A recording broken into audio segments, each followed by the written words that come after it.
कान में बाली हाथ में कंगन पायल देबो गोरा में गे चुम्मा लेबो तोरा ठोरा में।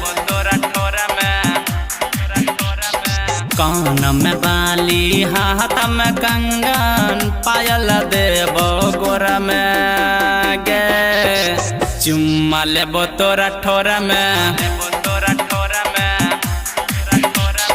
पेन्ही के जाली लगाई कलाली मिलाई है भोरा में गे चुम्मा लेबो तोरा ठोरा में।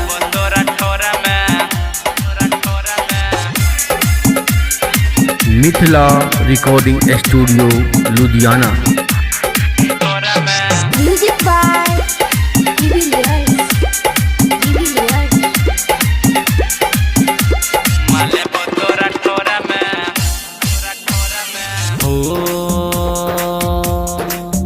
बात मानी ले तू जानी ले अनायो ऐसे लाला चाबे सजके तोरा देखी के गे सब छौड़ा उमतैल छौरा है बचके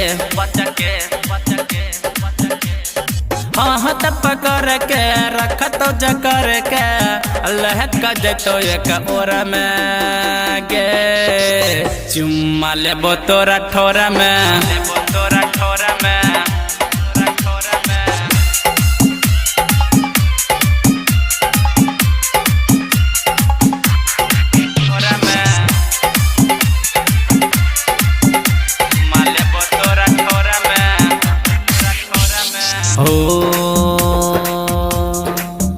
जाबानी तोरा हई देखी के चुए छो मुहावा से पानी